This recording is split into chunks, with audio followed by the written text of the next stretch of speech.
ఆ ఇద్దరు సముద్ర స్నానం చేసేందుకు ఓ బీచ్‌కెళ్లారు. సరదాగా ఆడిపాడారు. కానీ ఆ అలలే తమ జీవితాలను చిన్నాభిన్నం చేస్తాయని వారు ఊహించుండరు. స్నానానికి దిగి వారిలో అలల తాకిడికి ఇద్దరు సముద్రంలో గల్లంతయ్యారు. వెంటనే అప్రమత్తమైన మెరైన్ పోలీసులు ఇద్దరిని కాపాడి ఒడ్డుకు చేర్చారు. వీరిలో ఒకరు కోలుకోగా మరొకరు మృతి చెందారు.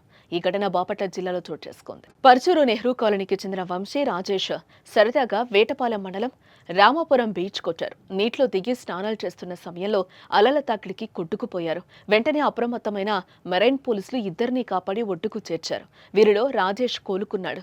వంశీని 108లో చీరాల ఏరియా ఆసుపత్రికి తరలిస్తూ ఉండగా మార్గమధ్యంలో మృతి చెందాడు. అయితే ఇదే ప్రాంతంలో జరిగిన మరో ఘటనలో పల్నాడు జిల్లా పసుమర్తికి చెందిన రహంతుల్లా అలల ధాటికి కొట్టుకుపోతుండగా మరైన్ పోలీసులు కాపాడి ఒడ్డుకు చేర్చారు. సపర్యలు చేయడంతో అతను కోలుకున్నాడు. మరోవైపు సముద్ర స్నానానికి వచ్చే పర్యాటకులు అలల ఉధృతి ఉన్న సమయంలో అప్రమత్తంగా ఉండాలని పోలీసులు సూచిస్తున్నారు. ఈ ఘటనపై ఈపురపాలెం పోలీసులు కేసు నమోదు చేసి దర్యాప్తు ప్రారంభించారు. మృతదేహాన్ని పోస్టుమార్టం నిమిత్తం ప్రభుత్వ ఆసుపత్రికి తరలించారు.